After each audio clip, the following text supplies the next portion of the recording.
After 45 fucking minutes, we finally am able to get my shit together. Did it.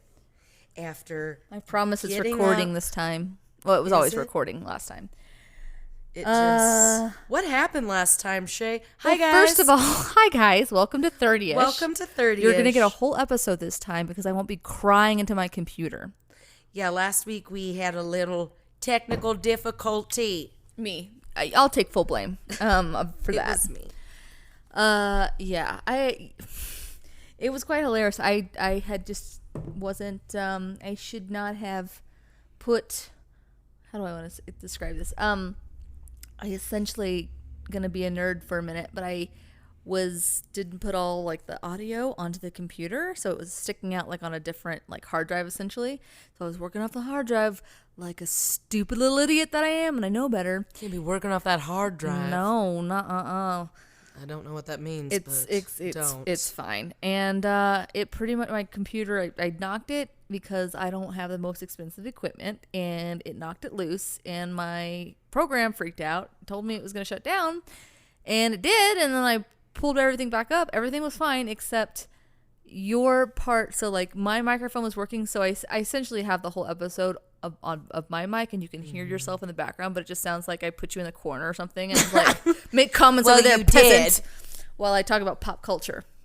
And then, but when I put back like to look at your track, just like your own like little microphone track, it had recorded like, because the whole like the last segment was like an hour long, so it recorded the last 5 seconds of you going bye-bye for an hour, and it was just stuck on repeat for a fucking hour. I didn't obviously listen to it for an hour, but I was laughing so hard because like, of course is what happened. To that? I don't know, but it's offended. definitely my new mantra for everything in my life. Bye-bye. Yep. I listened to an hour It was of Brie Foulmeyer. That's literally like Jurassic Park, Shay. It is actually but it was. You will not get in here. Yeah. It was pretty funny. I'll have to have you listen to it. Bye-bye. I couldn't figure out how to play it back. So yeah, it was a treat. Let me just tell you. That was a comedic relief, maybe? It was. After you cried for a little while. I did, but it was fine. I just didn't have to research anything this time. She just gonna redo it, so I'm gonna have to listen to this shit again. All over I loved again. it. It's a good one. It was a pretty good one. What is it? Pop culture? It's pop culture, and when you I rolled last week. You will, yeah. We both rolled because I didn't know that this was going to happen. Ships. We're going to skip mine. It was cooking anyway, so you were going to talk a lot. Yeah, I'm glad you didn't do that. I had a weird, busy, crazy. So it was good, and it was 4th of July. What'd you do for your 4th of July? I had some friends over, and we cooked burgers and hot dogs, and fucking made potato salad and coleslaw. Oh, nice. I made my favorite fucking cobbler recipe that is literally the best cobbler recipe ever. You can't go wrong but with I made cobbler. cherry cobbler because You like to pop them cherries cherries? are real good right now. Everything I feel like is good right now. Yes. Oh yeah. It's all not. the That's so things. incorrect. Most of the things. The food, some of it, a lot of it. There's lots of things that are getting That are real delicious. good. Yeah. Can't wait for tomatoes to come in from the farms, which they kind of are. Anyway, so Stop.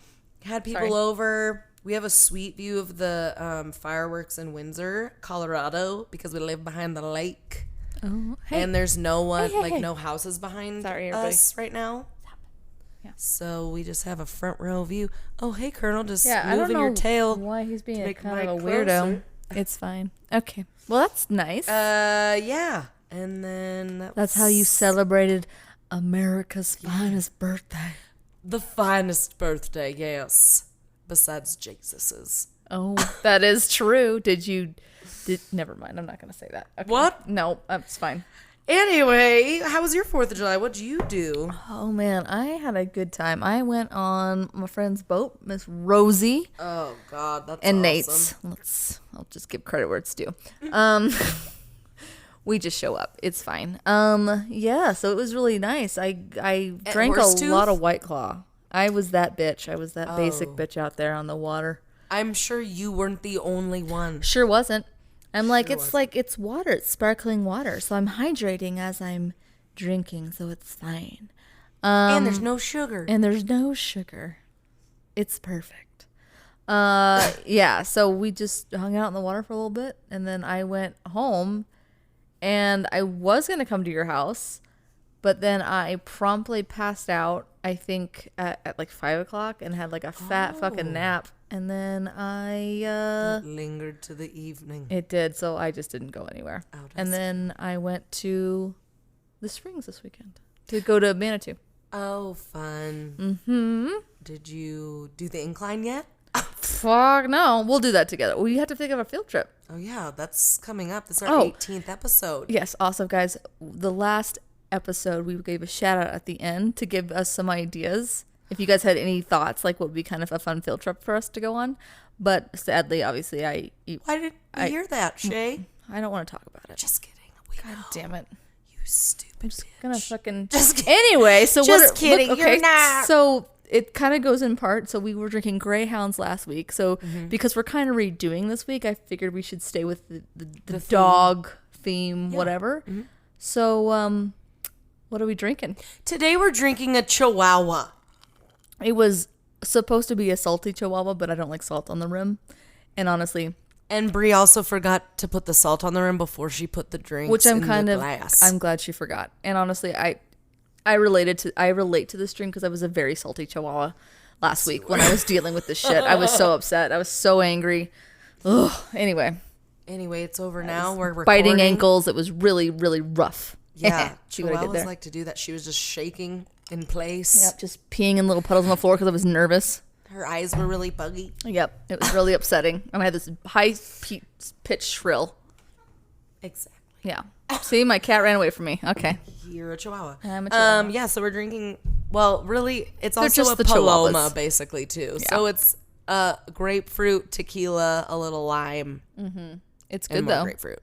And it's delicious. It's fucking refreshing. Lots of tequila in there. I just love grapefruit drinks. You can't go wrong with them.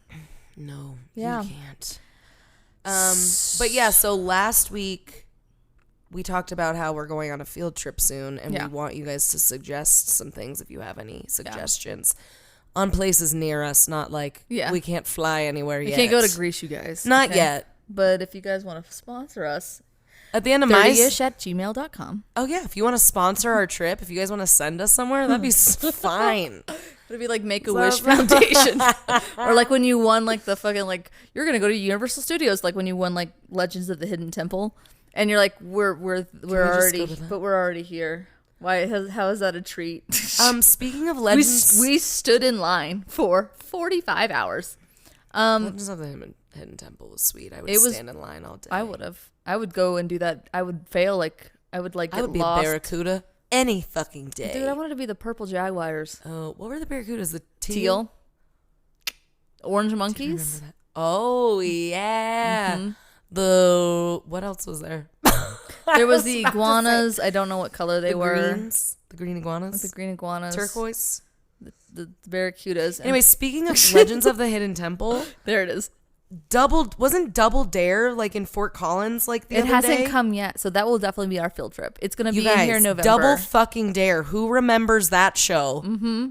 Which also reminds me of what would you do? Remember What Would You Do? I remember Mark Summers, but I don't think I watched that religiously. They always like pulled questions and stuff out of like a giant nose. Oh, I thought that was Double Dare.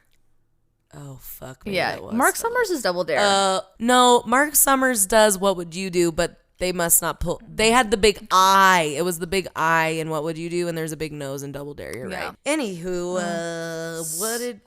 what are you talking about? Pop culture? Yep, same thing as last week because I'm an idiot, but it's fine. How was your week besides the 4th of July? Did anything exciting happen? Oh, no.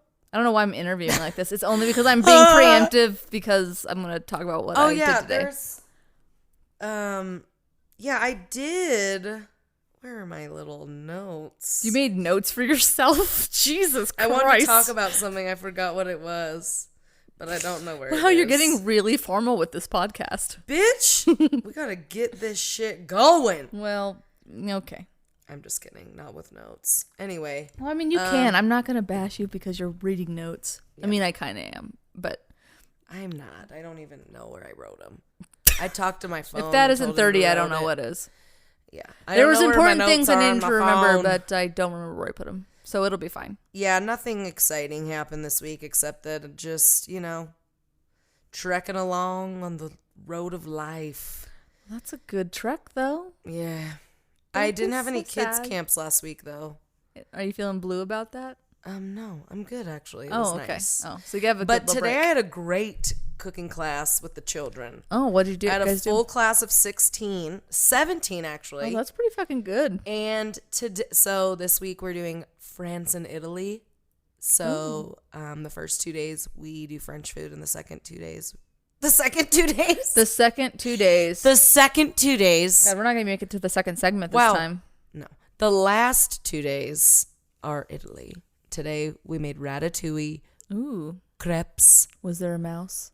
Yeah. Okay. I let him run around. He was under my chef's hat. I was gonna say he was cooking the entire time. Little Remy. So they made ratatouille and crepes and homemade Nutella. Oh shit, that's awesome. And chantilly cream. And what else did they make? How old are these kids? 10 to 15. Oh, good. And 17 of them. Good on that. And it was a really great day. Despite my assistant leaving early and thank you, Master Chef. Having to tell the high school kids how to sweep again. Oh, well, you know what? It's good for their character. It is. But you know what I realized? Like, kids nowadays are like fucking smart and with it, I feel like. Yeah. For the most part sometimes. Well, they have the whole world in their hand. Yeah, but they don't have any practical skills. They like don't learn them or something. Or at least the ones that I've been encountering like not all the time. You're not talking about street smart. You're just talking about like practical, like human habits, like taking care of yourself skills. Yeah, okay. That and probably a little street smart, but they're book smart as fuck, and they don't have any discipline. Yeah, it's just crazy to see it. I mean, I can't really say anything because I don't have kids of my own, but honestly, they are like more. They are more mature. I feel like in a weird way to me. Yeah, they talk more. I don't know, like the shit they talk about is like shit I'm talking about. Yeah. Well, again, like, it's in their hand. Not 13-year-olds, but like. But they like 16, like to 17-year-olds. I've noticed that like with my cousin, she'll like try and it's like she talks like really really well, and she speaks about the topics that we speak about because it's in her face all the time, obviously, and they have social media and all that stuff. But it's not like it's they're other people's opinions kind of, and she's just trying to like kind of it's like you're kind of watching them formulate where their opinion lies, so it's like you can't lie, so you kind of are seeing them formulate that in their brain. They're definitely doing it earlier than I ever did it. Yeah, for me sure. too. Exactly. They're way more socially aware than I ever was. Right. Well, not that even more probably now. I know. I'm like, wow, you're way more cultured than me. Yeah, but just like, I don't know. So that's good, but also I feel like it's like you need just to know how to sweep a fucking floor. You need some more common sense a little bit, or just like it's just like nothing's a big deal either. Well, that is. I mean, they're also high school kids. They probably don't want to do anything, but no, I don't know. Anyway, it's just that's something I've noticed, and now that I'm 30, I can say that because I'm like the young children, the whippersnappers, those teenagers. Them don't know how to sweep a goddamn floor. Yeah. I don't know why at 30 we sound like we're 95, but it's fine. My back.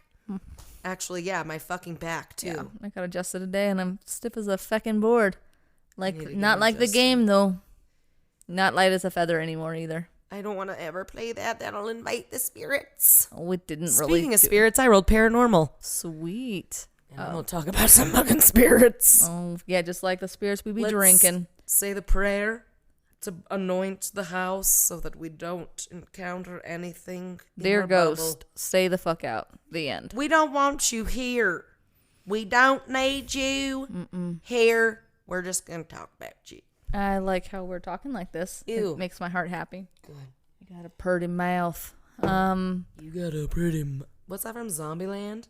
No, that one's from. It's not from. Oh, maybe he quotes that in Zombieland. I think he quotes it in Zombieland. I don't know exactly what movie it's from. But anyway, you think I have a pretty mouth, so let's get into it. Shall we? Just kidding. Didn't even ask about my day. Oh my god, I just kidding. literally am the fucking worst. I wouldn't even give a shit. Selfish pig.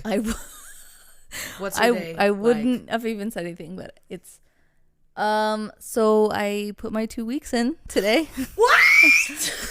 I know. Shame! I know.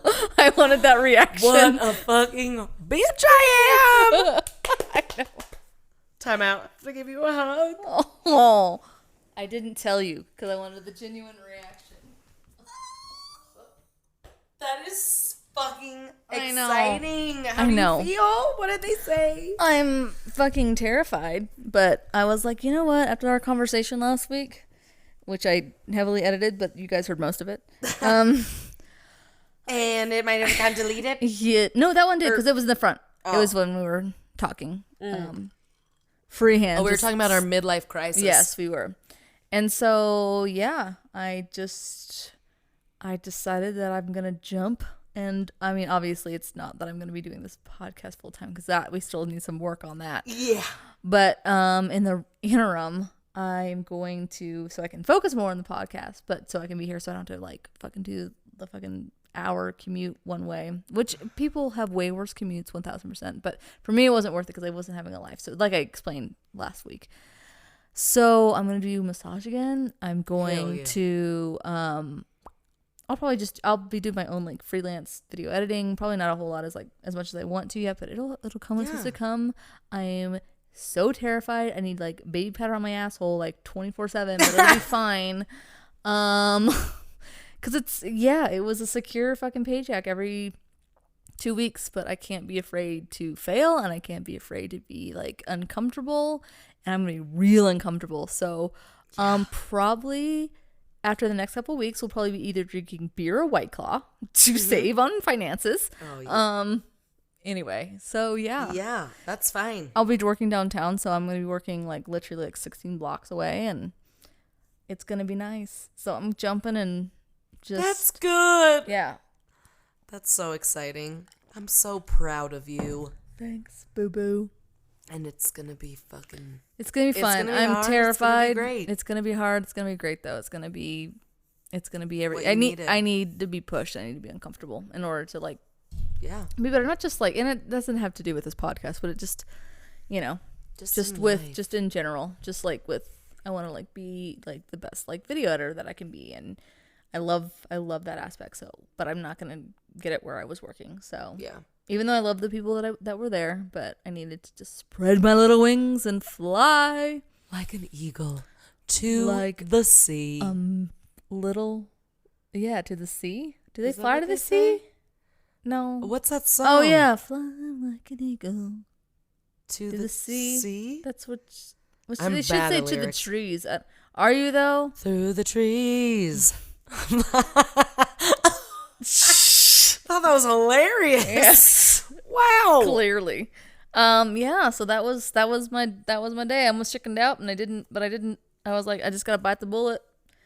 So I'm scared, but it's gonna be okay. Okay, yes. Good. But he wished me well, and he was very sad to see me go. Oh, that's because you're a great employee, Shay. Yes, I'm a good little worker bee. You're a really good And then next lady. week, or after I leave, he'll replace me in 2 days and forget about me. And that's okay. No, it's okay. He'll never forget about it. It's okay. Just be like, can I just get some shrooms before I leave for my research on psychedelica since I pretty much I edited the show. Yes. No. We had like 3 other editors on it. It was awesome. That's sweet. They were awesome. Anyway, so yeah, that was my week. So what if they just gave you shrooms on your last day and they're like, here's your last day, bitch. Edit some videos. It'll be amazing. And fly to the sea. To the sea. Jesus. All right. Yes. Yes. So yeah, I don't know. So yeah, we'll just see. You guys will get to hear me just sometimes be happy and sometimes just be crying, going, I'm eating ramen for the 7th day and I'm 33 it's fucking fine. years Me and old. Chris eat a lot of spaghetti. Yeah, there you go. So I'm 33 and I'm eating like I'm going backwards, but I'm not going backwards. But we're going forwards. We're going forwards. It's all good. So that was my little thing for the week. I'm just gonna trust and work my little ass off, and it's gonna be fine. #trust. #trust. Is your cat? Is that you? That's me. I thought that was your cat, but it was your foot. It was just my foot. I thought your cat was attacking. I just my need leg. comfort. Shade. Just kidding. It's fine. Okay. I'll hold your hand. You'll hold my hand. It's fine. Okay. Are you ready to jump into this thing? Oh, let's dive. And we're going again. And I told you on? this time. Yeah. Okay, good. We're recording. We're recording. Loud and live. proud. I'm live. You're live. You're so live. I am actually alive. Yeah, you're super live right now. Well, let's talk about the dead. Ooh, perfect. Oh, Are you an evil Santa Claus? What is happening? maybe. Maybe. So today on paranormal Yes. segment, Yep.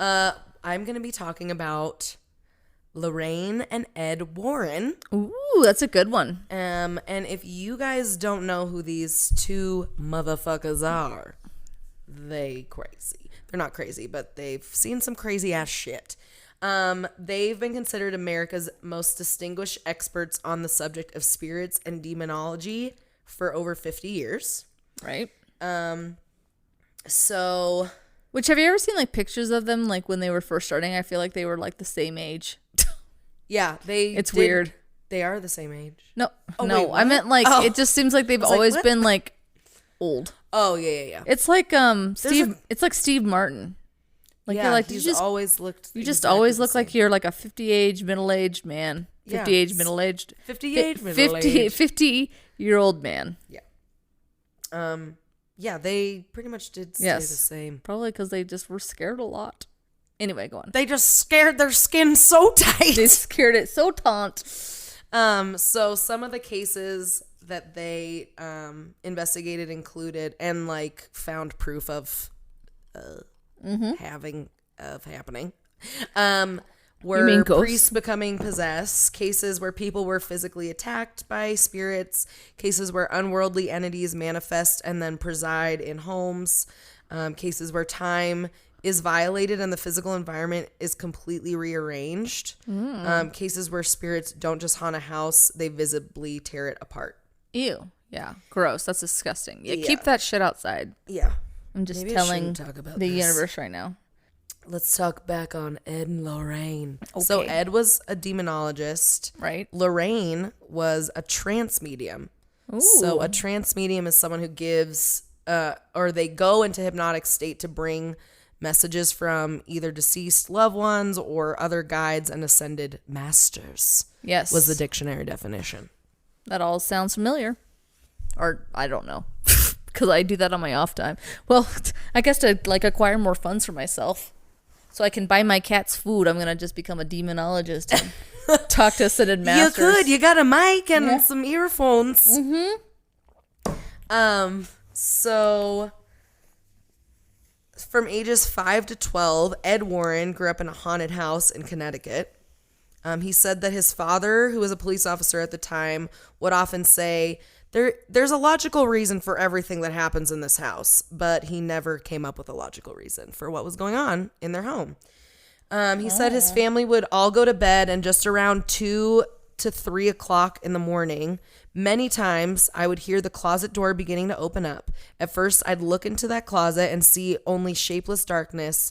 Then slowly I'd start to see a light beginning to form, and it would morph into like a ball shape, sort of like a basketball, and then I'd begin to see a face in that ball.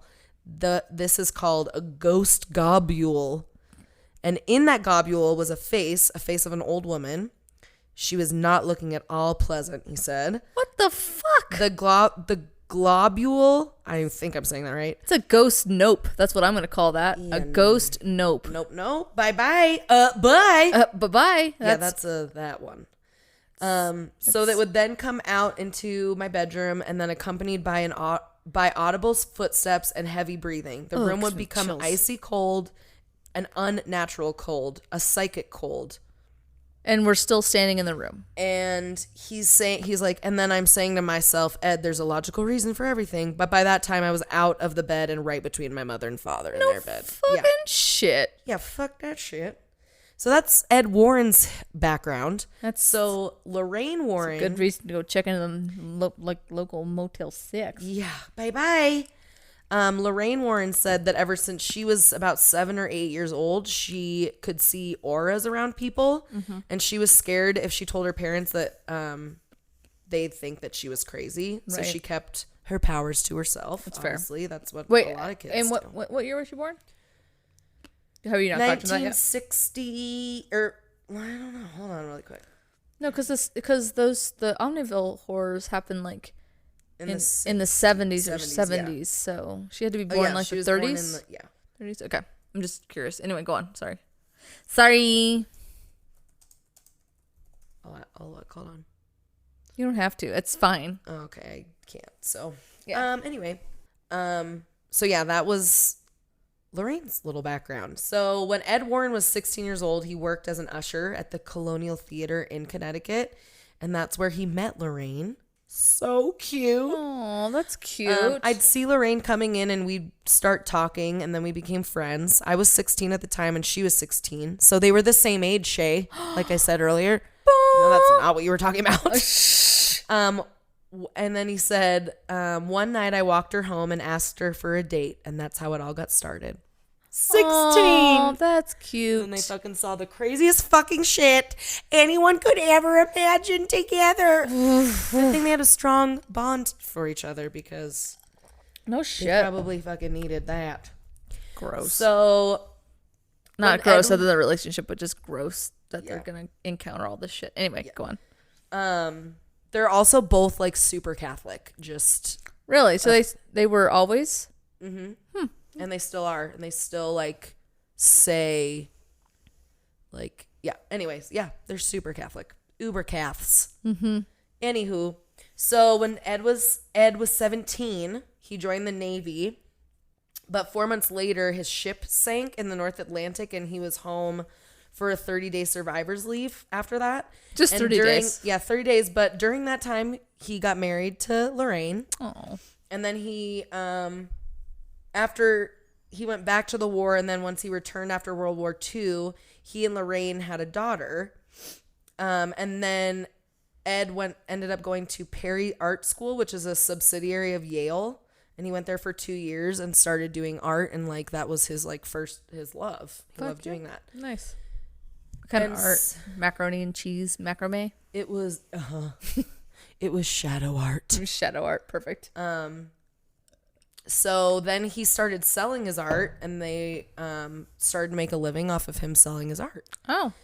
He was like, we are making a fantastic living selling the paintings for fabulous prices. $3, $4. Yeah. But you've got to remember one thing. Hot dogs were a dime. Hamburgers were a dime. The theater was a quarter. So it was a pretty... When you made $5 on a painting, you were doing pretty good. Yeah, that's fair. Put it in perspective, which is still that's crazy. Like, $4, sweet. I can even buy like a fucking like dinner for one at Noodles and Company for that. Yes, you can.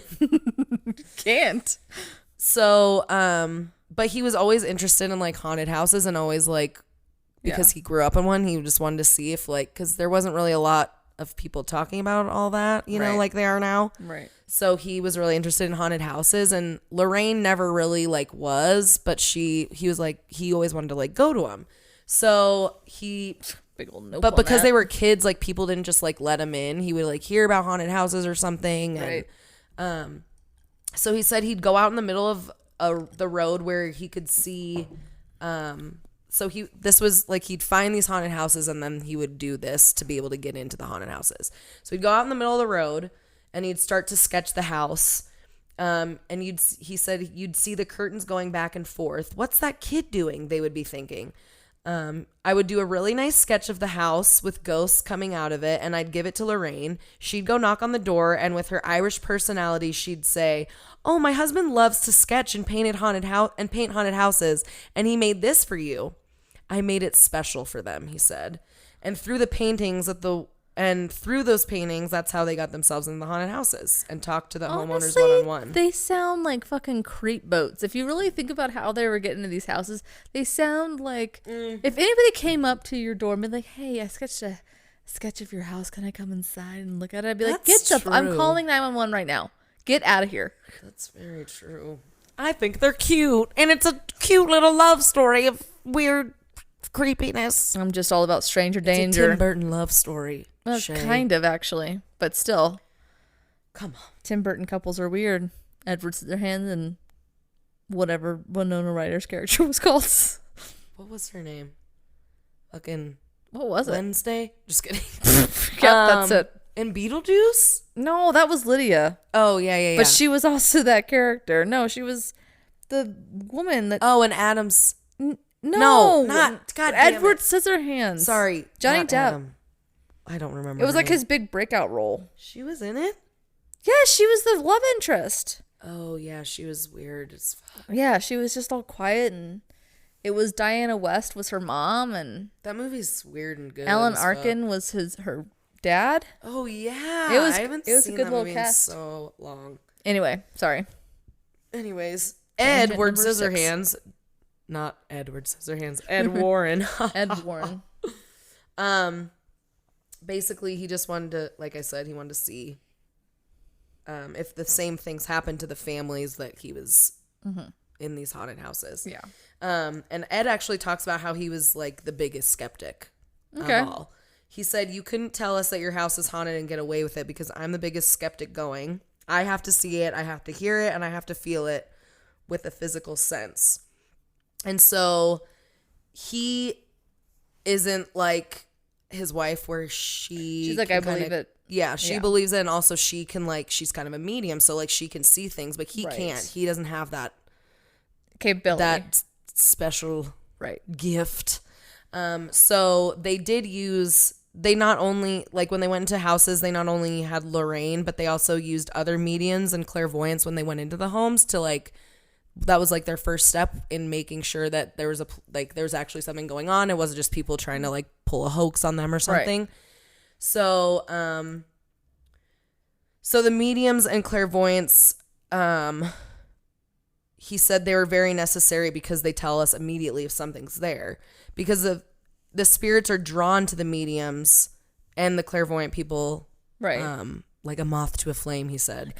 And I don't know if you know any clairvoyant people, but I do, and I think it's fucking crazy. I do. It's weird, and it's like they just not like, in a bad way. It's just it's intense. Just insane. Like I don't know how I could handle. I don't know. If I wouldn't be able to. It would bother the hell out of me. But I do. I can like feel them for sure. I can feel when they're around. I just don't talk to them because I don't want to do that. Number one, I don't think I really actually could. Yeah. And number two, I'm like, it creeps me out enough that I can kind of feel them when they're around me, and I'm like, I'm not about that life. No. So Ed could go into a building for a month and not know if something was really there.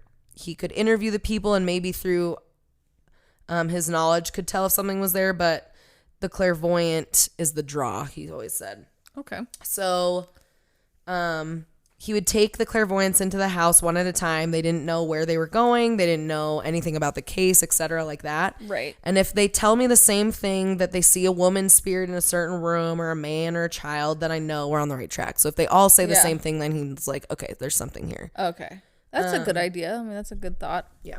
And so they also have scientists that works with them, and he's talks about how he thinks theologically and scientifically. So he like is a crazy Catholic, but like he knows that like these ghosts are like just more proof of like the existence of everything. A, B, C, or D. That they talk about in the Bible or whatever he said.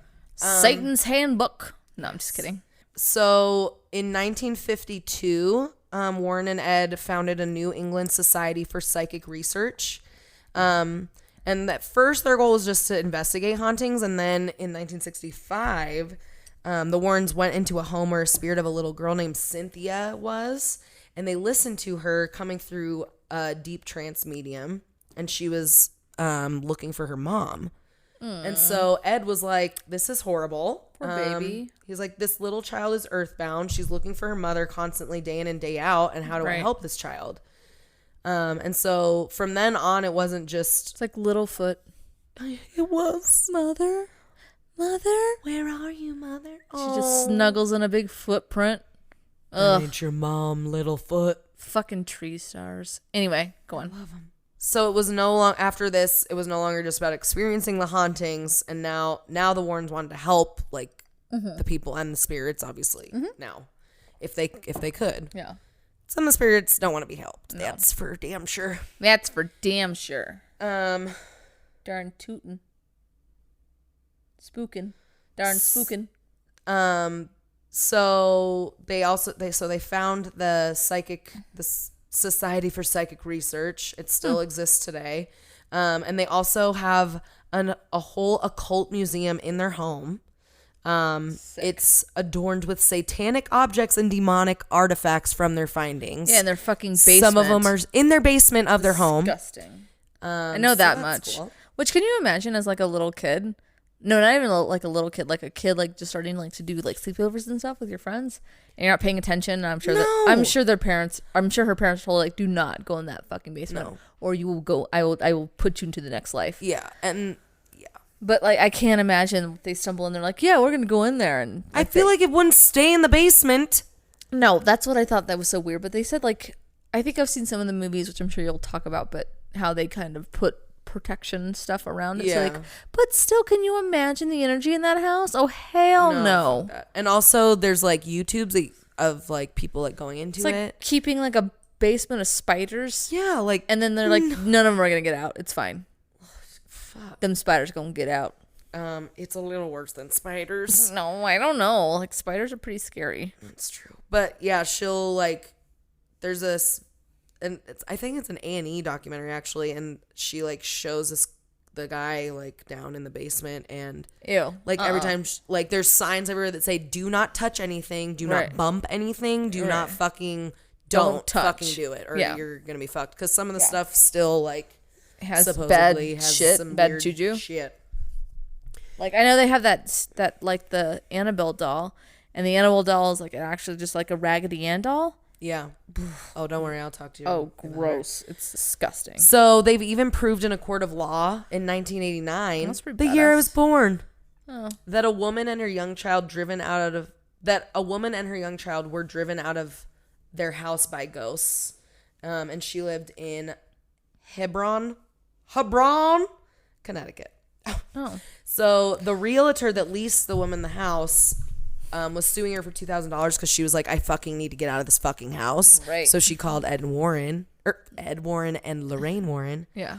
To be like, please help us. She like begged them to go into the house and get evidence to prove that there were really ghosts, and they were able to prove that there were really ghosts in the house, which you don't hear about that a lot. No, you don't. But can you imagine? Like, I just can't even imagine that.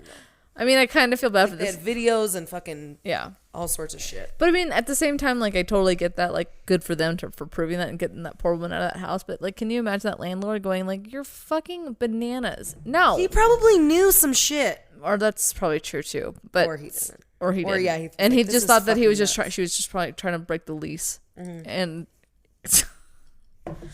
damn, it's like, no, bitch, I ain't paying you $2,000. I can't get that from. But Casper. How much did he pay them? You know, how much did she end up paying them? Right. Anyway, so here's some of their high-profile cases. The first and most popular one is Amityville Horror, which I'm sure you've seen that movie. It is based on a true story. It's not completely true, but it's very close to what happened. Oh, yeah. So on November 13th, 1974, in the small town of Amityville, New York, Ronald DeFeo burst into Harry's bar and screamed that his parents had been shot and killed. The police discovered the bodies of 6 members of the DeFeo family. The father, the mother, and 4 of the 5 DeFeo children were found face down, shot in the back of their heads. Sick. Ronald claimed he wasn't home during the murders and had only discovered the bodies of his parents prior to arriving at Harry's bar. Okay. After police officers found a gun case for a .35. Sorry, I don't know how to fucking speak gun talk. I don't. A .35 caliber. It's one that goes boom boom. Marlin rifle in Ronald's room. DeFeo confessed.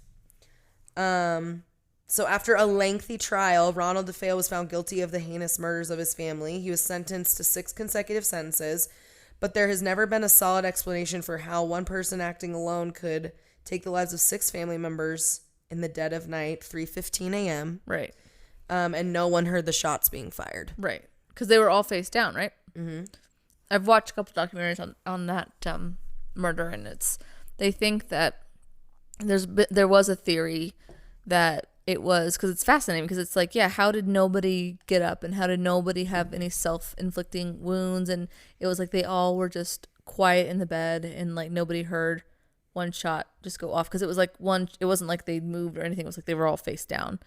But they think that because it's the only way they can explain it, even though I think Robert DeFeo like now says like it was a false confession. They think that it was like a sister that was helping him do it, and then he ended up shooting her and then putting her in the bed, which I'm like, that still doesn't make any sense. No. But go on. I know too much about murder. Sorry.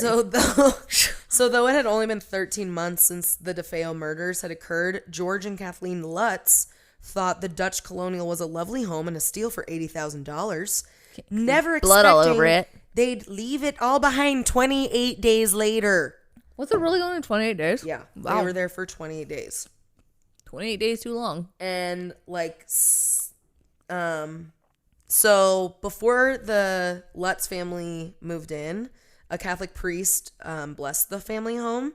And as the priest made his way up the stairs to the second floor, entering the bedroom which had formerly belonged to Mark and John DeFeo, he began sprinkling holy water, at which point an unseen voice told the priest, get out. Oh, that gives me the chills. Which he hastily did. Yeah, he's like, all right, bye. And the priest never said anything about that. He was just like, just don't go in that room. He was like, don't go. Like, don't have someone, stay in that room and live in that room. Right. Like, don't just be careful of that room. Yeah, just don't go in there. And so they made it a sewing room instead. Oh, perfect. Good old sewing rooms. From the very first night that they moved in, the family claimed they felt strange sensations. And then within days of moving in, the family's personality had drastically changed and a bunch of arguments started happening. Yeah. And so George, who's the dad, was plagued by a constant chill and spent all his time feeding the fireplace. Huh. He also noticed a change in his grooming habits, and his and Kathy's health declined drastically in those 28 days. Change in his grooming habits, like he just wouldn't fucking shower and do anything. It wasn't like he was like, I don't want to manscape anymore. I won't shave anymore. No. So the Lutz's daughter began spending all her time in her room playing with an imaginary friend. This is different from the movie. I don't think it was this in the movie, but there's been a couple movies though. Oh, that's true. Anyway, she described it as a red-eyed pig called Jody. Oh, that's not terrifying. You hear Jesus all about Christ. in like demonic symbolism, like red-eyed pigs are like. Gives me the fuck. I never knew that. Yeah. Who could transform not only shape but size. Jody also claims she could not be seen by anyone unless she wanted them to. The pig? Yeah. The pig with red eyes. The pig with red eyes, yeah.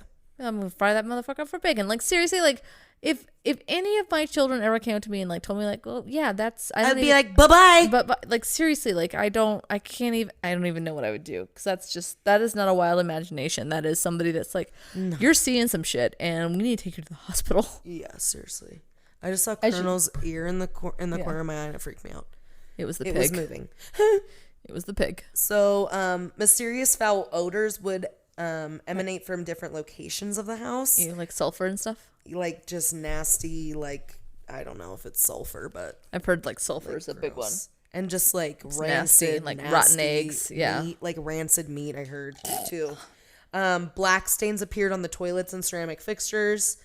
Kathy was touched by an, oh my God. I know. I was like, her hair just went on. Kathy was touched by an unseen force, and a green gelatin substance would appear throughout the house. What? Like the upside down. It's like the upside down, like fucking what was it called? Ghostbusters? Yeah, Ghostbusters with the he was the green slime monster. Yeah. Slimer. Yeah. Slimer. Also, you know about that sewing room I was talking about? The one they didn't want anyone to sleep in? Yeah. Well, let's talk about that. So, hundreds of flies appeared in the sewing room, despite it being the dead of winter. Yeah, that's George would wake up nightly at 3:15 a.m., which coincided with the time the police felt the Defoes were murdered. That's another thing. So George also woke up one night to witness his wife transform into a 90-year-old hag. The next night, she began levitating off the bed. The Lutz family tried on numerous occasions to contact a Catholic priest during this time, but only to find the phones would cut out whenever they would try to call anyone. I just don't even understand. Even at this point, they're like, you know what? We should go. Like, I don't even understand how they're like, we got to make this work. It was $80,000 and we're in a mansion. We had to fucking stick this shit out. It was a steal. It was a bargain, Barbara. So the final night was reported to be the worst. Banging and rappings as loud as marching bands emanated throughout the house. Furniture was being moved by its own accord, and the children were being terrorized. Ew. After 28 days in the Defoe home, the family claimed they could take no more. Finally. Ugh. During the investigation, Ed...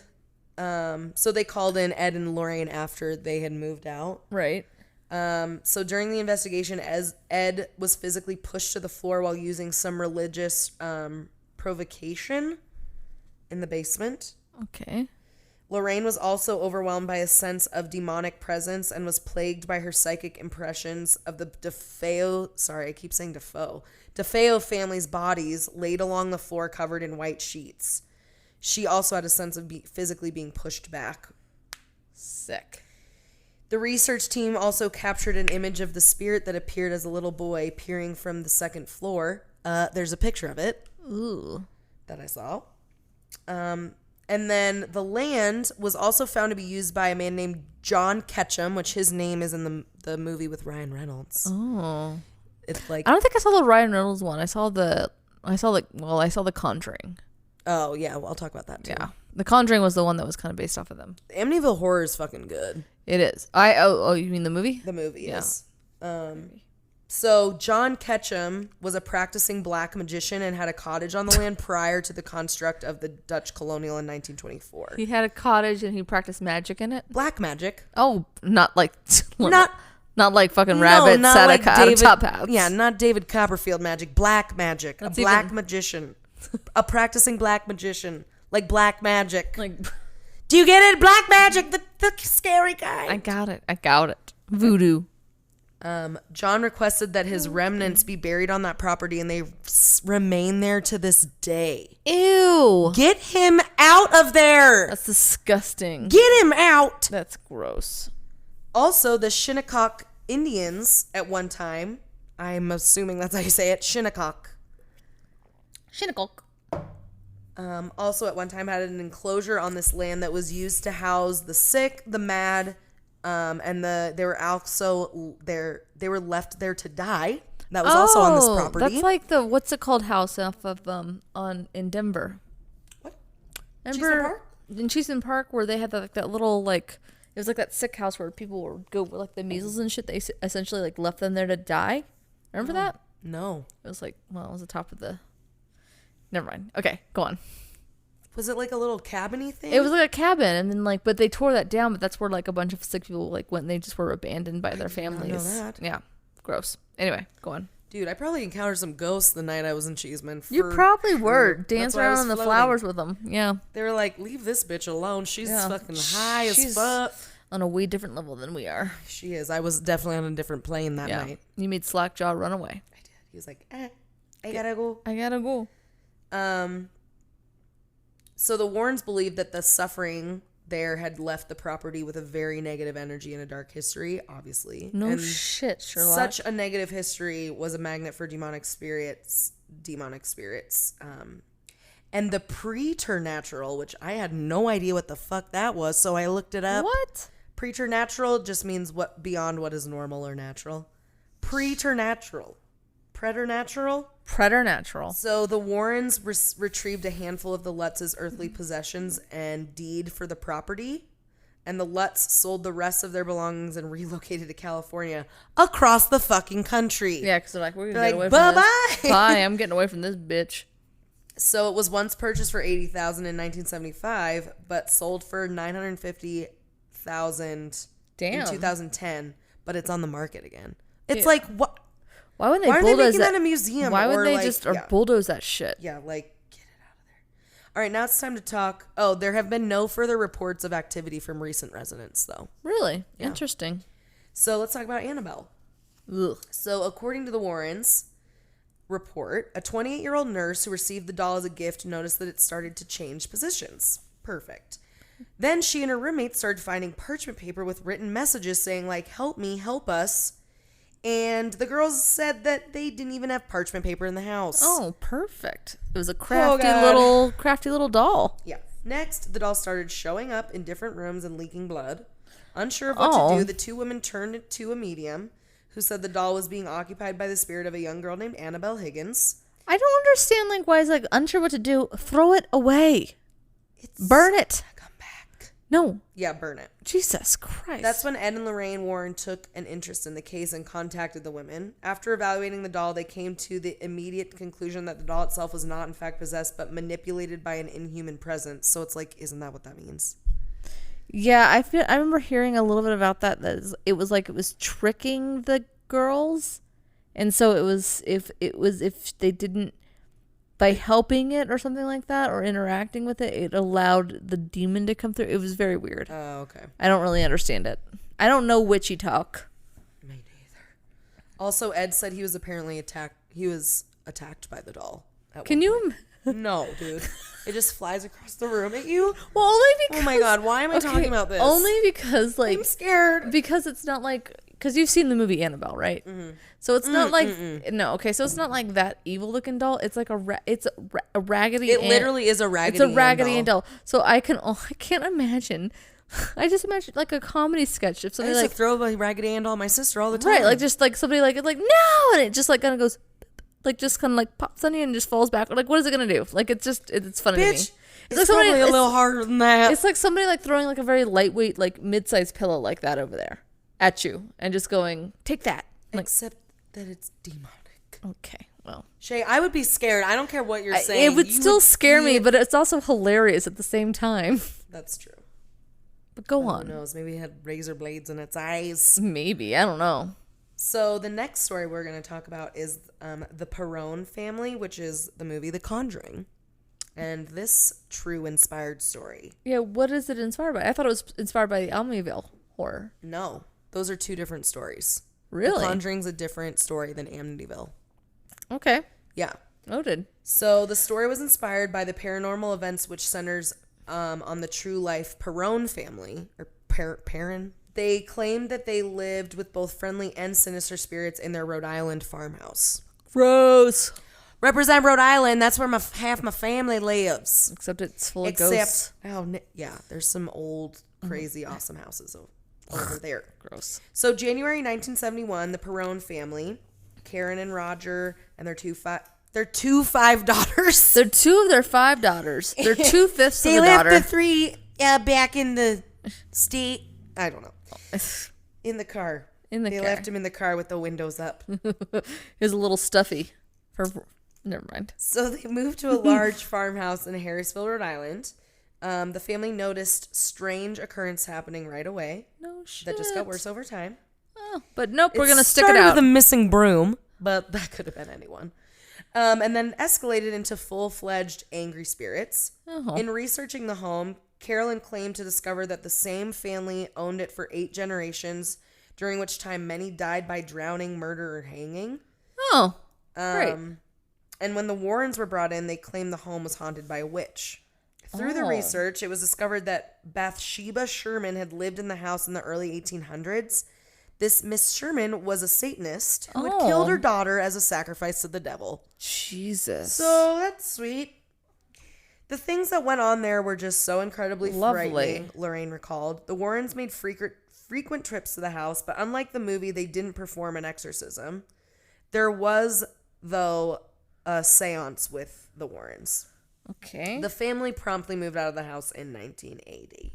How long did they stick it out for? So they moved there in 71. So 9 fucking years. Jesus Christ. So stupid. I went out there day one. Gone. So, yeah. So one of the things, I just want to talk about one little the craziest artifact in their occult museum. That's not Annabelle. They have a lot of weird ass fucking shit. Right. But there's one artifact in there that is this creepy ass, like, it kind of looks like weird cement paper mache looking weird, like, creature thing. Okay. And it was an idol used by Satanists in the woods. Oh. And they found it, and it threw Lorraine up 25 feet in the air, causing her to go into a catatonic state. But let's just keep it in our basement. Yep, that's Sounds fine. like a good idea. Hopefully our daughter can go play with that later. Hopefully no one touches it. Jesus. And gets the Jeepers Creepers. Yeah, I'm gonna bang in like our fucking ceiling of our basement floor. Don't mind me, just playing with the idol. Yeah, so that was a pretty crazy thing. But so let's just talk about what they're doing now, shall we? Aren't they dead as a doornail? Well, Ed Warren's dead as a doornail. I don't think Lorraine is. She is. Still alive. She is? Mm-hmm. So Ed Warren died on August 23rd, 2006. And Lorraine Warren, I guess, died in April 2019. Yeah. I guess I didn't look that up. It's fine. But she retired shortly after his death. She I don't blame her. Remain a consultant to the New England, what is it? The New England system of Packers. What was it? What does the S stand for? Damn it! I forget. Scary supernatural.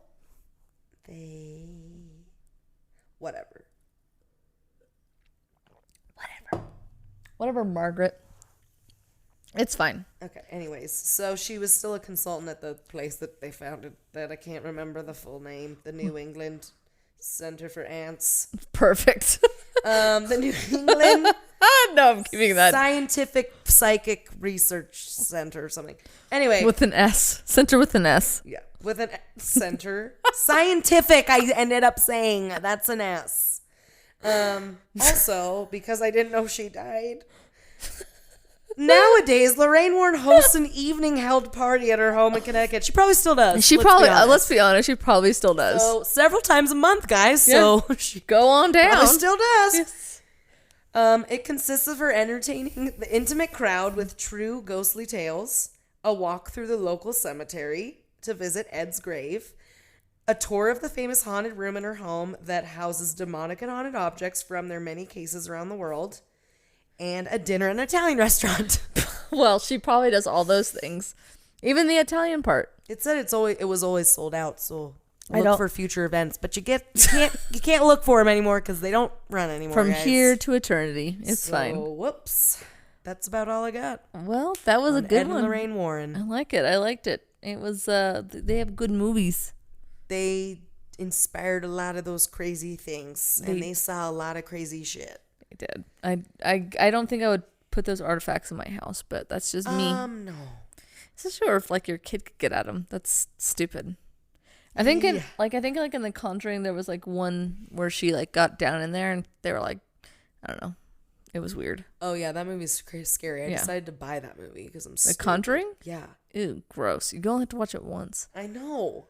The Conjuring 2 was pretty good. I bought it because it was $5 and me and Chris really wanted to watch a scary movie, but there are no good ones at Redbox or on Netflix. No, but Conjuring, like I actually think they actually did take elements though of Omniville because there was like the flies everywhere in The Conjuring, and although do you remember the movie at all? Yeah. So that was probably actually one of the most freakiest things when they had like the ghost like behind you. Oh yeah. Oh, that scared the shit out of me every single time. Oh, I still can see it. It's gross. Ew. What I didn't. Yeah, that movie was fucking fucked up. I didn't like it, but they had like that sewing room and that stuff. Yeah, you should watch Amityville Horror. It's fucking creepy as fuck. And Ryan Reynolds is still hot as fuck. He's hot as fuck. No, he's creepy as shit. But not the whole time. Not the whole time. Just most of the time. Just when he kills his family. Oh, perfect. He kills his family. Got it. Well, no. I don't want to watch it, so it's fine. Okay, you shouldn't. Spoiler. Don't do it. Sweet. Well, that was a good one. That's about it. Some good paranormal. Yeah, please tell me about something happy now so I stop thinking about it. Oh, I'll tell you about something happy because you've already heard it, but I'll say it again. All right. What is it going to be? I wonder. Okay, so here we go. We're going to try this again. Are you recording? I am recording. I know, I was you were recording always last recording. time. I'm just gonna like immediately take this and dump it onto my computer instead of trying to work on it like a little like fucking Hamster? idiot. Like like a hamster. Just like a hamster. You know how hamsters do when they work the grind all day. Just running around on that goddamn wheel. Oh, speaking of hamster wheels, did you know they make hamster wheels for fucking cats? No, You can literally get a giant fucking hamster wheel for your goddamn cat or Shih Tzu or small dog. Is it so the eagles won't come and pick them up? I don't fucking know, but you can literally stick it on your wall or something, and it's for cats. What? And it's a hamster wheel for cats. Okay, first of all, I thought you meant like a hamster ball, like you put them in like the ball. Oh, God. And then you can like. I was like, how does that work that they wouldn't get picked up by eagles? But whatever, I'm just gonna go with it. Do you let eagles in your house, Shay? I was like, I don't think it really worked if they were just trying to run on it like a giant wheel. I appreciate down the street. I appreciate that you know me enough that you're like, I'm just gonna just go past over it because she's not saying correct words, so it's fine. Yeah, I thought you meant like you put them in like a hamster wheel, like a hamster ball. Like those things you can churn ice cream in now. The balls. What are you talking about?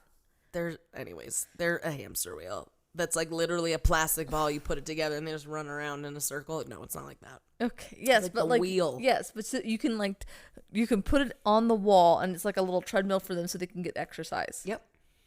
My cat would just like lay in it. They'd That's be all like, it would do. Fuck this. And only if I can get it in like the obnoxious like hamster cage colors, like the fucking see-through like neon yellow and red, just like that nasty plastic that's like once it pees on it, it's gonna smell like that forever. Yeah, ooh, gross. I would put it right there on that stairwell. I know, you keep pointing over there. You Yeah, you have the perfect spot. I know exactly where I'd put it, and then he would lay in it, and like this is nice and cool on my tummy. I'd fucking try to do that.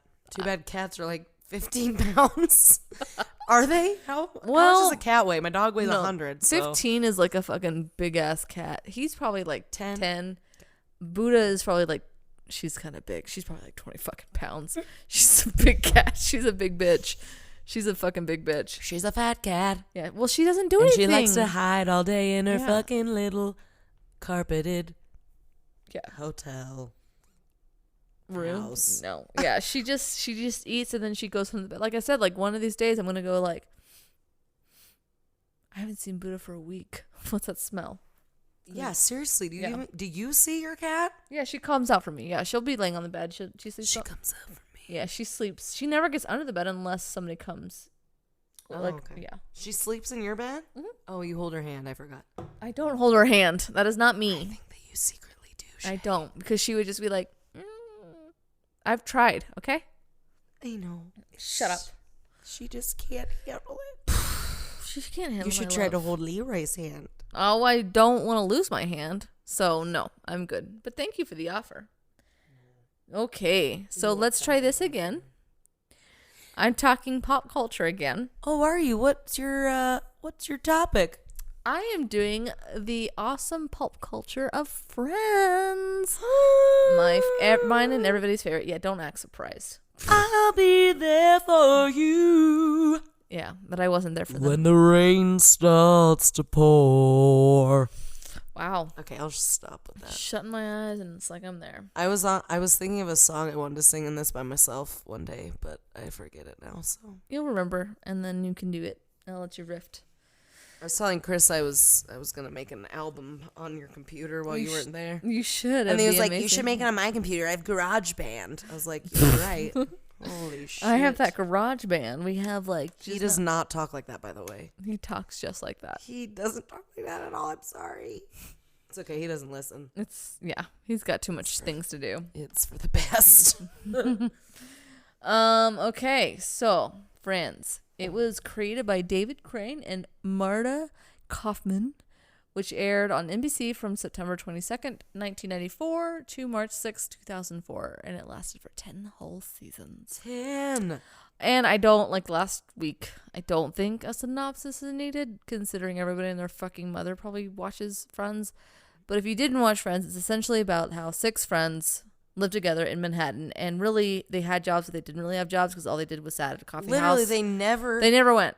Which one time actually Joey addresses that, and he's like, well, maybe all your like, because they talk about how much their bosses hate them, and then Joey's like, well, maybe your bosses hate you guys because you're hanging out here at the coffee house. I know at Joey's 2:00 in the afternoon. Worked. Yeah, Joey's the only one that like ran off to auditions and shit like that. And we actually saw him going off. Although Rachel did, she was the only other one. Yeah. We saw Monica a little bit here and there, and she would sit down on the job. Yeah, all the time. All the time, Rachel. Yeah, but anyway, so also Monica, there's no way she was a chef in New York City. No fucking way with all that time on her hands. Right? That was no fucking way, Monica. Like, what do you mean? You only go in for like 3 hours? Maybe, and you have every night and weekend off? Maybe twice a week? That's bullshit.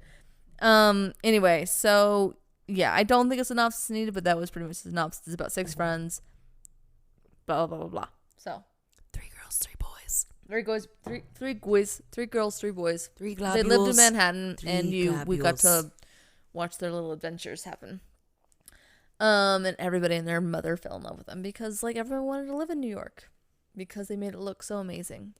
As it, like so attainable. Like, and even like fucking Phoebe, where she was like a massage therapist living in like that beautiful by herself, not in a studio apartment in Manhattan. It was probably haunted. Yeah, totally. Absolutely. She anyway, probably talked to the spirits. She probably did. What was that painting that she made with the mannequin coming out of it? Gladys. You gotta love Gladys. I fucking love Gladys. Anyway. Okay, the casting process for this bad boy. Okay, so Ross was actually always going to be David Schwimmer. The writers actually wrote the character of Ross specifically for him. So there was never any... he was just already... Like, nobody was ever... Like, there was no audition held for Ross. Ever. Courtney... You had to act surprised. Know David Schwimmer? I was trying to think of the question I wanted to ask. She's such a liar. I don't know if like I think one of the writers didn't know David Schwimmer, so which I'm like, what was David Schwimmer in before Friends? He was in the theater. Yeah, but yeah, so he was always so it kind of makes me think that his personality is kind of like that. Mm-hmm. Courtney Cox was originally going to be Rachel, but she wanted the role of Monica because she thought she was like a stronger character. And this, not like that she had like more lines or anything, but just like she thought that she wasn't like, because Rachel, like when you watch like the first couple seasons, she is kind of like this weak, meek little thing that she just has no, like she had so insecure. She was so insecure. She just didn't know. She was so naive. She was like your kids today, where they just didn't have any like those skills to take care of themselves. Yeah. So anyway, so after her audition, the producers did agree, like, okay, yeah, you can be Monica. You hold that energy. Can you imagine her being Rachel? That would be so weird. No. It would not have been the same. It would have been weird. Wouldn't have been as popular. No. Wouldn't have worked. So Aniston, Perry, and Kudrow were cast based on their auditions. But when LeBlanc auditioned for Joey, he took the character in a different direction, and the producers actually didn't even really want him. But the network forced their hand because they really wanted him. So, but thank God, because like I think it's fucking Joey. It was Joey. I mean, I can't imagine that ensemble without him. At least without Matt LeBlanc playing Joey. Let's see. When Friends was first broadcast, everyone was actually saying it was like just a copycat of Seinfeld, because Seinfeld I think was going out. Friends came in '94. Seinfeld I think signed off in '96. Really? I believe so, yes. So everyone was like, but they were comparing it to Seinfeld, that essentially so it's a show about nothing.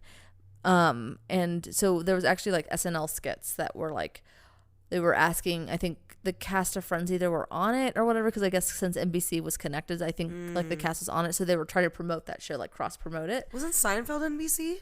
Yeah, so okay. I think this like, so there was like bits that like the SNL cast had written that were like when they were trying to promote their show, they're like, oh, so it's like Seinfeld, because it's like, they're like, no, it's not. They're like, no, it's pretty much Seinfeld. You guys are just copying Seinfeld. I'm gonna have to look those up. Yeah, but obviously like they have their own identity after that, like tenfold. The series boasted being the first true ensemble show. The cast members made efforts to keep the ensemble format and not. I feel like that can't be true though, because like Cheers. But like first, like in the sense, like they mean like, they didn't allow like one member over the other to dominate. So it was truly like an ensemble. True. Like if you really looked at Cheers or like it was like they all were like one. It wasn't like one character, but even at the same time, like you could kind of. What about Golden Girls? Well, that's true. They're all pretty. That's true. Well, the grandma, I don't know. Anyways, but they all done a challenge, right? They all tried to like make conversation. They all tried to like kind of be equal to one another. But I mean, I feel like obviously Joey and Phoebe's character, I don't feel like were as developed as Monica, Rachel, or Ross or Chandler. Yeah. You know? Yeah. But I think they tried to. I feel like Joey kind of made his whatever way, but like that was truly like an ensemble where you saw them every single week. No one was really ever left out. You know what I mean? Mm-hmm. So in all, like if you really think about it, that's kind of I feel like a lot of shows. Yeah, they were always centered. Like there may have been like a major fight or major thing going on, like especially like with Ross and Rachel or Monica and Chandler, but they were always there. Like it wasn't just like Monica and Joey were there as supporting characters. Chandler's doing crack again in the fucking bathroom for 7 months. Stop him. Just kidding. But are you though? But I'm not. Yes. It was Coke. It was pills. Be correct. Those pills. Got him. Not no more. Not no more. I hope not. I don't even know. Matthew Perry, are you still doing pills? Let us know. At 30ish. Right. Hashtag 30ish. They entered themselves in the same acting categories for awards, opted for collective salary negotiations, and asked to appear together on magazine cover photo shoots in the first season. The cast members also became best friends off screen, so much so that recurring guest star Tom Selleck reported that he sometimes felt left out. Poor Tommy and his big old mustache. Richard, he was like, we just have to go eat our lunch alone over here. Me and my mustache. Yeah. So each 22-minute episode took 6 hours to film, twice the length of most sitcom tapings, mainly due to the several retakes and rewrites of the script. A sitcom usually only takes 3 hours? Yeah. That's crazy. Yeah. But I mean, they make so much money. Right? It's ridiculous. I mean, that's sweet. And then you have a reacurring role for at least, you know, steady job for a minute while. For like 10 years. It didn't suck. Yeah, no. So when I listened to because you turned me on to this, Conan O'Brien Needs a Friend. Oh yes. Which you should listen to the Mila Kunis episode. It's adorable. Oh yeah. But the Lisa Kudrow one, because I guess they were like longtime like pals. They met in New York when they were first getting like kind of out there. Conan? Yeah, her and Conan O'Brien, and they met in an improv class. So they've been friends for like a long, long time. I just feel like Conan's so much older than her. Sorry, Conan, I love you. I don't know. I don't think that he is. He totally is they must listening. be like similar age. I don't know. It's his tallness, isn't it? It's because he also always looks the exact same. Yeah, he has. I feel like he hasn't like looked any different since 1989. He's still growing. He's still like he's gonna be 7. He's gonna be like 17 foot tall by the time he passes away. They're going to give him 17 coffins. There. I don't know why they would give him baby coffins, but Jesus they might. Christ. Anyway, so during that podcast, she actually confessed she thought she was going to get fired the first week of filming because the writers and producers were trying to validate why would Phoebe be in this friends group. But it obviously worked out. But like they were trying to like validate why she would be in. And she finally, said to Conan, like, they kind of agreed, like, if these friends aren't making fun of her behind her back or mocking her or rolling their eyes, then it works. And it does work. And we all have a friend like that. Yeah, it's me. But yeah, I mean, it's probably me. Yeah, so I mean, I think it's just interesting that she just thought she was going to get fired the entire time. So meanwhile, she's like, well, they're all a favorite character of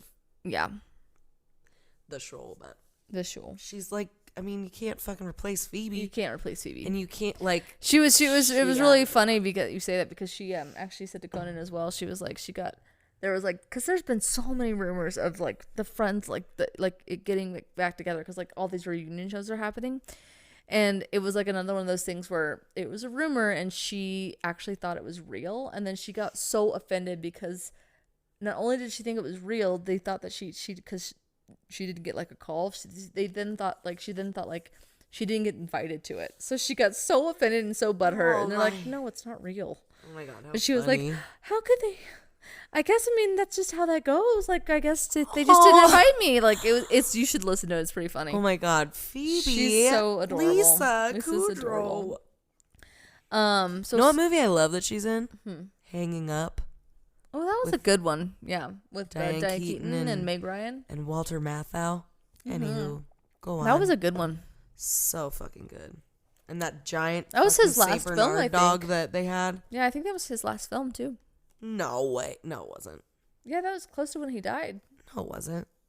Yeah, it was. He did like Grumpier Old Men after that. Oh, I forgot about that. I forgot about Grumpy maybe. Old Men. I don't know. When did he die? Anywho, we'll figure that out. We'll figure that out later. I'll do Walter Matthau on the next Nostalgia. There you go. Dennis the Menace and Grumpy Old Men. The end. And Hanging Up. So, some random shit you guys may or may not know. So, in their original contracts for the first season, cast members were paid about $22,000 per episode. The stars were paid for 6 hours. Yeah, and this was for the first season. So this is like back in '94 per episode. That's bad fucking ass, right? So next year, that's what I'm gonna make. There you go. Every 6 hours. Every 6 hours.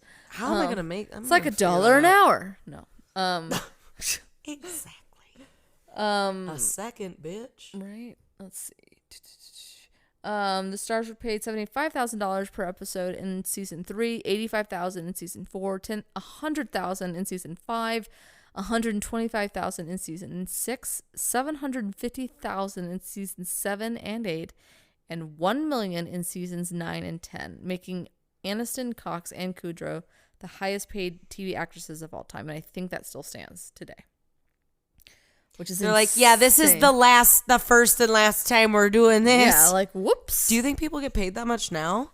I doubt it. There's no way. There's no way. Well, the other problem is, too, like, not like, I don't know. The Simpsons have been going for 35 years. I know. Well, how much do they get paid an episode? They're like, we don't care. You can pay us $20,000 per episode. We'll be just We're fine. This is job security. Yeah. I don't give a shit. Crying all the way to the bank. Although the writers originally planned like a I'm sorry. So the writers originally planned the big love story to be between Joey and Monica. The idea of a romantic The idea of a romantic interest between Ross and Rachel emerged during the period when Kaufman and Crane wrote the pilot script. Which, I mean, honestly, like, seriously, like, thank God. Like, can you imagine? No. Monica and Joey? No, that doesn't. No. It's just interesting. So it is interesting. But it was okay that him and Rachel had a little fling. But even then, oh my God. So I'll get to that in 2 seconds. Oh yeah. I mean, I don't know. It's a surprise. What you're about to talk about. Yeah, like, wait a minute. It probably would have gone the same. Like it probably would have gone something like, when Rachel and with like the Rachel and Joey storyline, which the entire cast actually like reportedly hated. Like they hated it. Really? Like everyone else was like, this isn't right. Well, I'm glad it was short lived because it was like, okay, this is a little too much love weird. Fucking triangles. But at the same time, like I kind of feel bad for Joey. Like both like were like, ew, he would have worked with Monica. And like, ew, he didn't work with Rachel. I loved Joey. He was hot as fuck. He was, but it didn't work. It wasn't right. But I don't think it would have even worked for him and Phoebe, even though that they would have like, you know. Yeah, everyone always wanted that. Yeah, but it also wouldn't have been weird. But it was always like that. Her and Paul Rudd were perfect. Thing. Yeah. And I actually kind of like that they gave Phoebe like a boyfriend like that because I felt like it made her number one more relatable, and she was in way more storylines toward the end because of Paul Rudd. I feel like and he was a great addition to the cast. I thought he was fantastic. He's the best. He's just fucking hilarious. So the series was criticized and for incorrectly depicting New York with the financially struggling group of friends being able to afford huge apartments. Bright noted that the set had to be big enough for the cameras, lighting, and for like quote unquote for the audience to be able to see what's going on. The apartments also had the apartments also needed to provide a place for the actors to execute the funny scripts. So that's how they kind of like are like validating it. Like, it's because we just had to be funny and, you know, it's whatever. But everyone, I remember that being like, everybody and their mother wanted to like fucking move to fucking New York. And like, and I remember, and I'm sure I probably said it at some point, like, I'm gonna move to New York. And I know my dad was like, it's not like Friends. Like, automatically just like, it's not like Friends.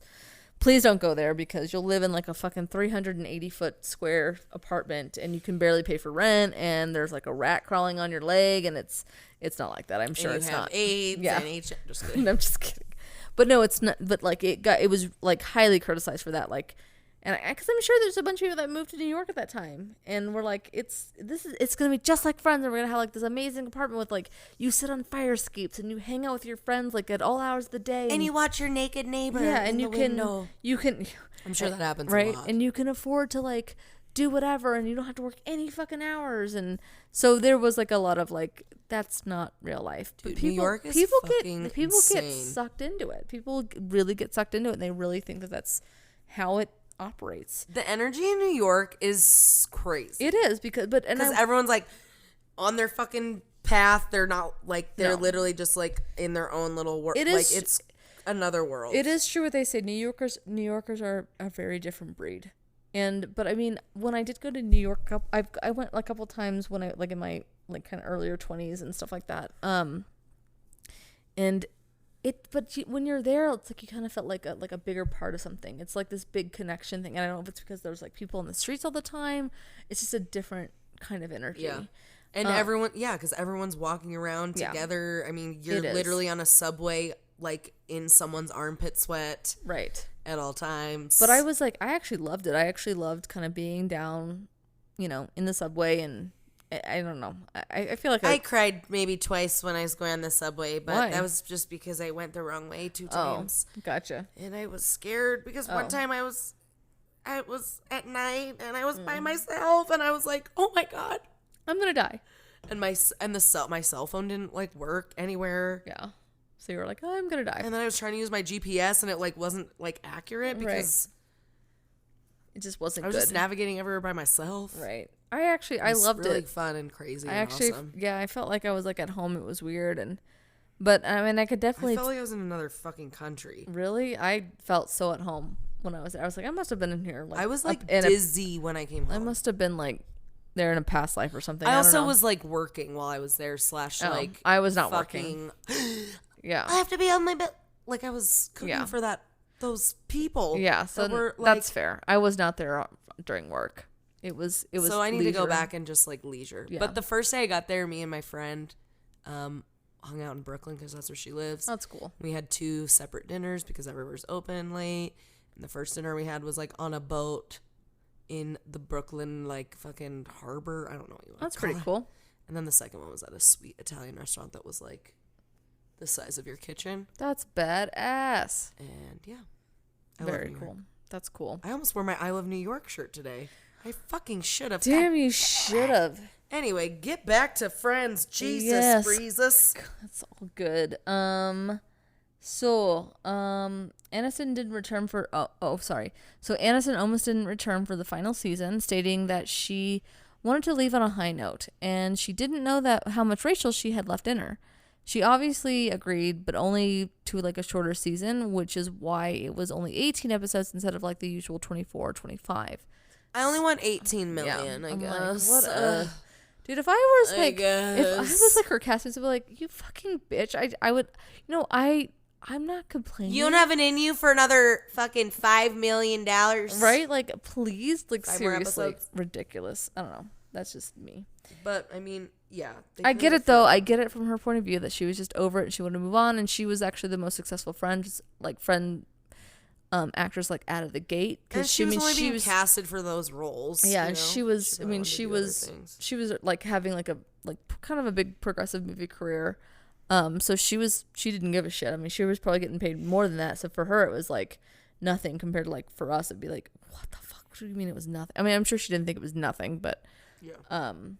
It's sweet. Like, did you ever see like We're the Millers? Yeah. So it's like, did you watch the outtakes? So in the outtakes, it was like a scene like where they're like playing or they're fucking with the radio or something like that. And they actually turn on the radio and it's "I'll Be There For You" by the Remembrance, the theme song, obviously. And they start singing to her and she's like crying. And because she's like, it's like, so it just like it shows like, oh, so like, I mean, it's just that show really means a lot to her. So it's fucking better. It's also, it's just nice that she, that even though like this is a huge part of pop culture and it was a huge part of like, I mean, it's a phenomenon essentially. And she is still humbled by it, and she was crying, and like it was like you could see like all those memories in her. Like you should watch that outtake. You can see it all on her face, and it's really kind of cool. Nice. Yeah. She seems like a nice lady. Yeah, I have no idea. You never know with people. You know what? I shouldn't say that anymore. You never know. Let's see. Hashtag return to Neverland. Oh my Leaving Neverland. Leaving Neverland. Never ever going back. Ever. Okay, so here's like a big reason why like Friends is like part of pop culture. So the biggest thing was like a study held at the University of Toronto proved how Friends influenced the English language. They investigated the way Friends used intensifiers. That's weird. Use intensifier words like very, really, and so in its dialogue.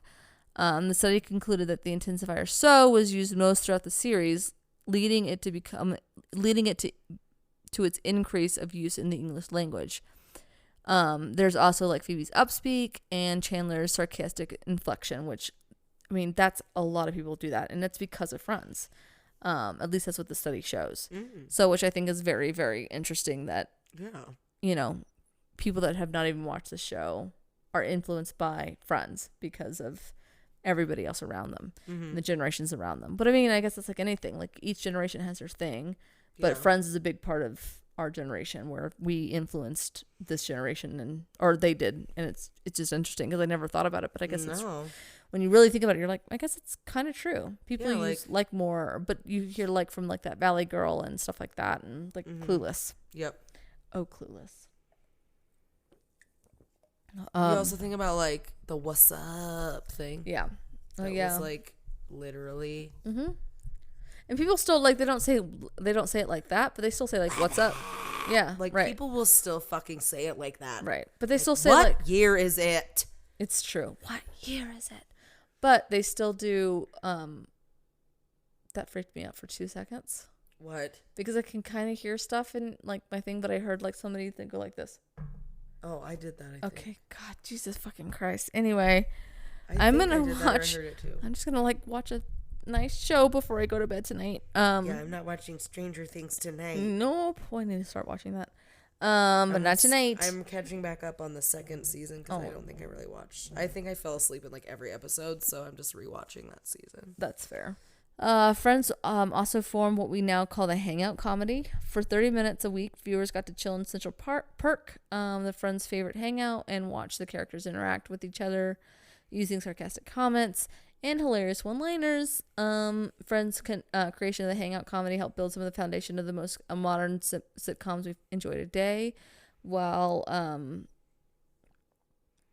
watching popular shows such as Big Bang Theory, Modern Family, New Girl. We continue to see how the group dynamic is everything, especially in like How I Met Your Mother, which came out pretty like it was like on the heels of Friends, and they are a lot like that. But I mean, I feel like almost their hangout spot was a little bit more on point, even though I like Friends better than How I Met Your Mother, but it was a little more on point than the Central Perk where they were hanging out at a bar. And it was like the bar was always crowded and they always switched seats and they always kind of were different, where Central Perk, they were like always in that same spot.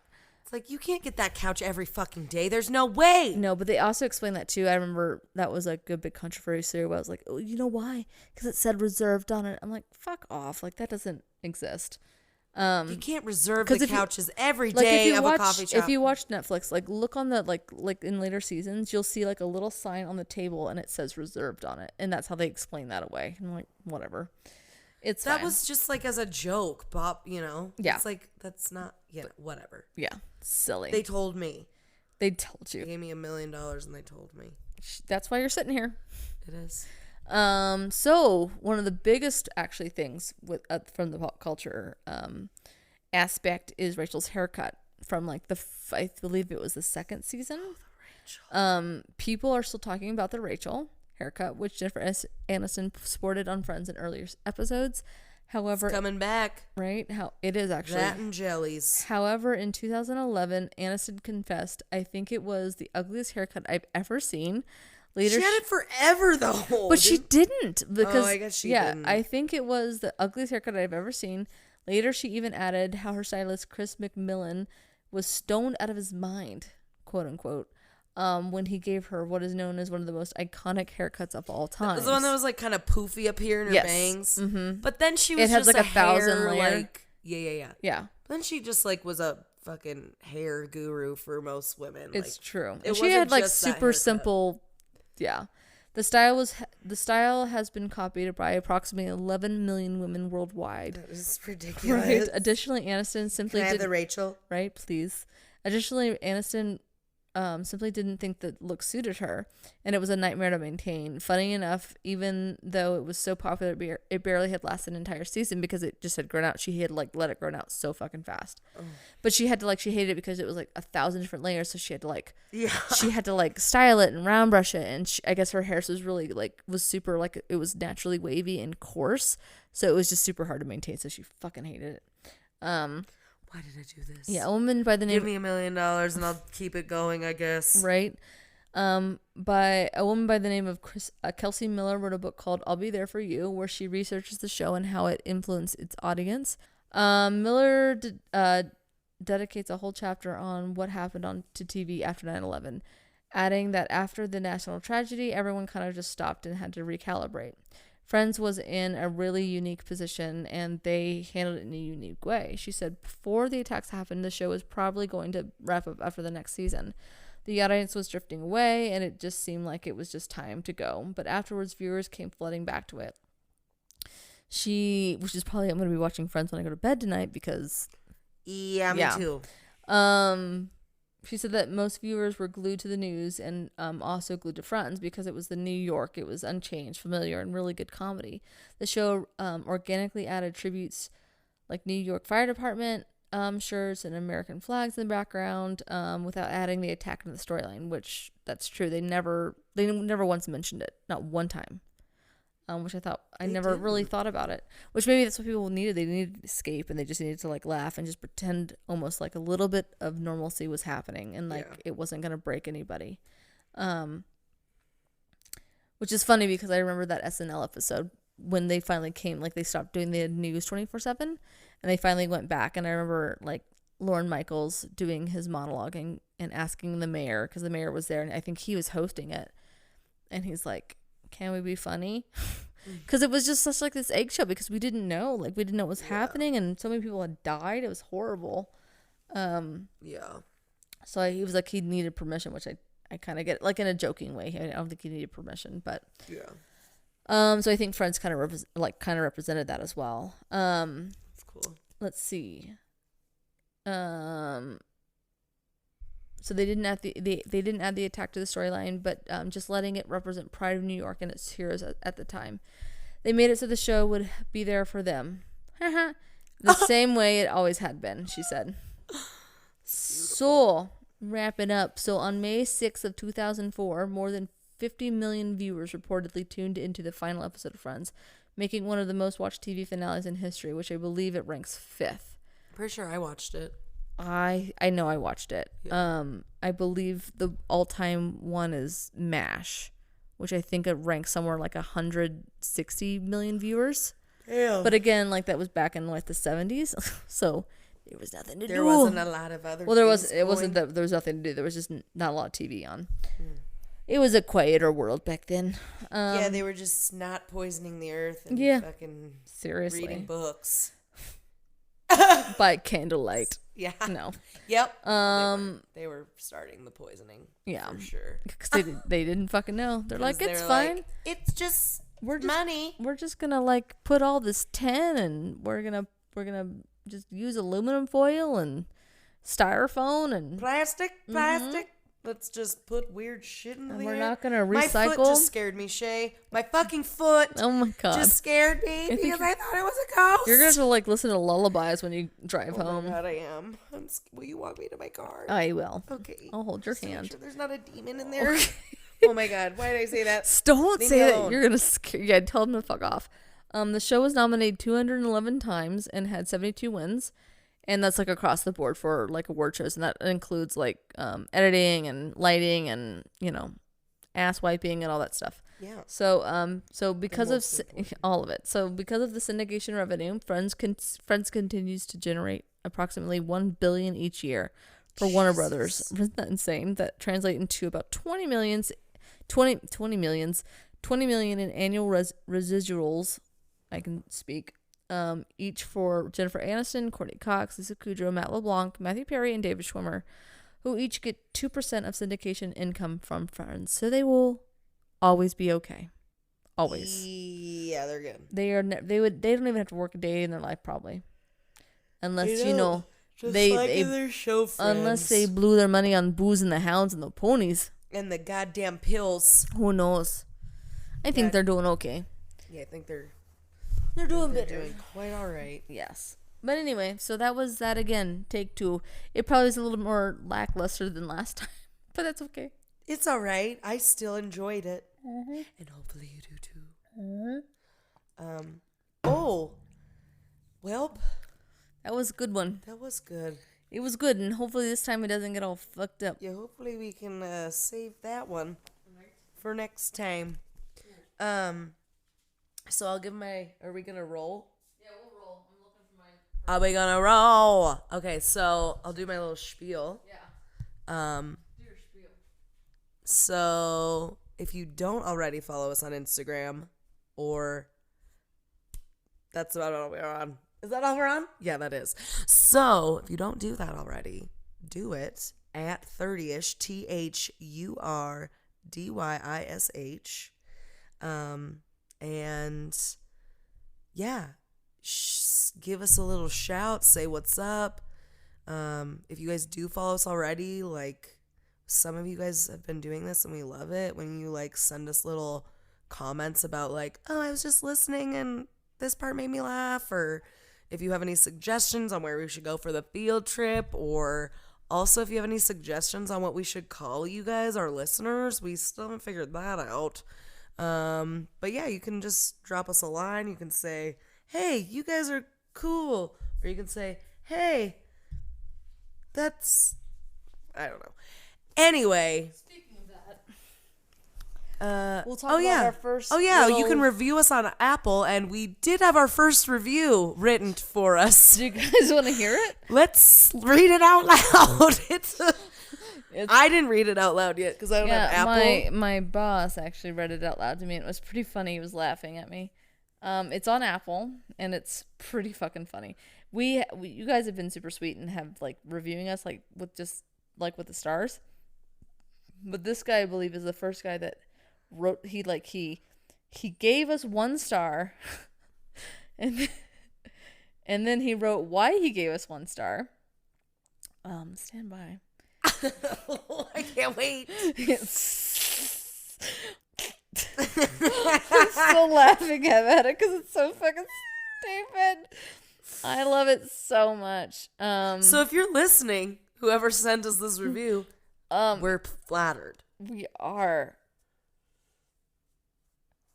Oh yeah, his name's Gary. Gary Weinthorpe. Uh-oh. It says, you just cut me off in front of, you just cut in front of me in traffic. 1 star. Nice sticker, though. He didn't say which one? No, he didn't. It was probably me, let's be honest. That's adorable, though. I think it's fucking hilarious. Nice sticker. I like that it was like a backhanded compliment, but I just think it was hilarious that, again, I just don't understand that. How much effort somebody put to put something it's not even hateful. I don't give a fucking. He could be just joking. I don't really care. I you can't take this shit personally. You can't take whatever. And I think that's it's fucking just hilarious. so funny that people go through all this effort just to like be like mean or whatever. I just think it's fucking hilarious. But I just love it so much. Like you just cut in front of me. 1 star. A nice sticker. I like it. But like trying to give like actual critiquing whatever. It is gonna keep me in check on my driving skills. Oh, my politeness when on the road. Right. Oh my gosh, I think that is so funny. I just thought it was funny that was our first review on there. So our first written review is we cut them off in traffic. I really wish that he would have wrote what car it was. Yeah, I bet it was me though. Who knows? For real. Give me a little honk at least. Give me a little honk. I get some honks sometimes because I should probably start driving nicer so people listen to the podcast. I just thought it was funny.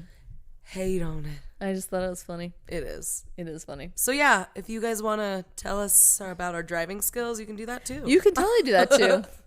Oh my word. That is so silly. Okay. All anyway, right. So you ready to roll? I'm ready to roll. You did your spiel? I did my spiel. Follow us on Instagram.